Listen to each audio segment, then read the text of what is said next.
Halo semuanya dan selamat datang. Pernah nggak sih ngerasa jawaban dari AI itu kok gitu-gitu aja ya? Datar banget.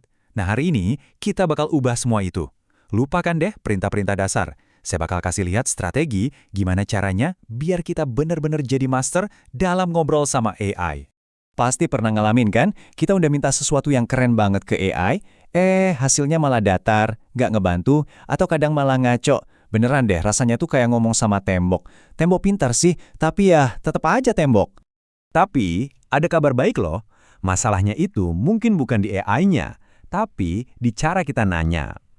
Nah, dalam beberapa menit ke depan, kita akan bongkar tuntas sebuah framework yang udah terbukti dari Google.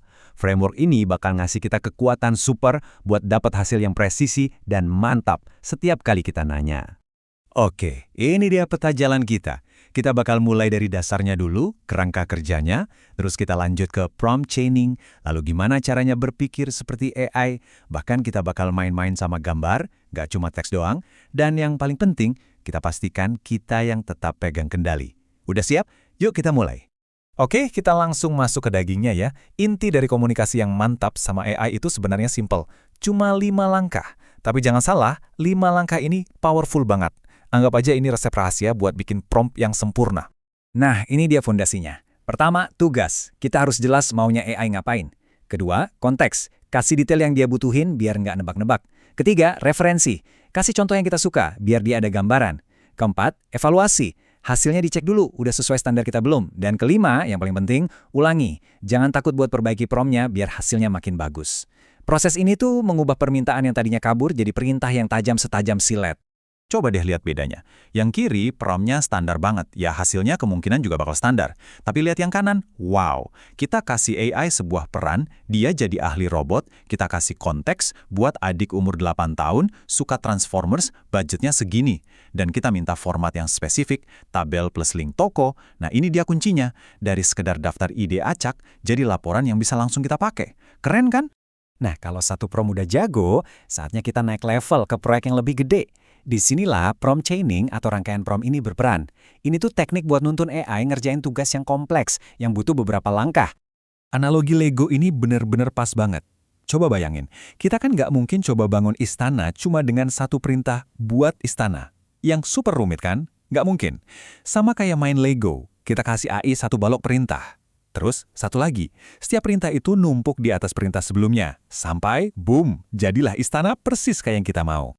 Contohnya gini, bayangin kamu seorang penulis novel. Kamu nggak bakal langsung bilang ke AI, buatin rencana marketing dong, nggak gitu. Tapi kita pecah-pecah. Langkah pertama, kasih AI-nya seluruh naskah novel kita, biarin dia baca dulu nih. Langkah kedua, minta dia, coba deh bikinin 3 ringkasan satu kalimat dari cerita ini. Ketiga, kita pilih mana yang paling bagus, terus minta, dari ringkasan ini bikinin tagline yang misterius dan keren. Nah, langkah keempat, baru deh dari tagline itu kita minta, buatin rencana promosi buat 6 minggu ke depan. Jauh lebih terstruktur, logis, dan hasilnya pasti jauh lebih bagus. Oke, siap. Kita naik level lagi nih. Sekarang kita nggak cuma ngasih perintah, tapi kita coba baca pikiran si AI. Kita bakal pelajari 2 teknik canggih buat ngerti gimana caranya AI bisa sampai ke sebuah jawaban. Chain of thought. Ini keren banget. Gampangnya, kita minta AI buat tunjukin cara kerjanya. Kayak waktu ngerjain soal matematika, jangan cuma minta jawabannya, tapi minta AI jelasin langkah-langkahnya. Kenapa? Biar kita bisa lihat alur logikanya, bisa ngecek kalau ada yang salah, dan jadi lebih yakin sama jawabannya. Ini soal transparansi, biar kita nggak cuma terima jadi. Nah, kalau chain of thought itu ibarat jalan lurus, tree of thought ini ya kayak pohon punya banyak cabang, jadi kita minta AI buat nggak cuma kasih satu jawaban, tapi coba eksplorasi. Misalnya 3 kemungkinan berbeda sekaligus. Contoh, kasih saya 3 ide desain yang beda-beda. Nanti kita tinggal pilih cabang mana yang paling kita suka, terus minta AI buat kembangin lebih jauh dari situ. Ini pas banget buat brainstorming, jadi pikiran kita lebih kebuka. Selama ini kita ngomongin teks melulu ya. Padahal AI modern itu kemampuannya jauh lebih dari itu. Ada yang namanya model multimodal yang bisa ngerti dan proses macam-macam input. Ini benar-benar ngebuka dunia baru loh. Poin utamanya, kita nggak lagi kejebak sama teks doang. Sekarang kita bisa loh upload foto koleksi jaket baru terus bilang, bikinin caption Instagram yang kece dong. Atau kirim link artikel berita terus minta, tolong buatin ringkasannya ya.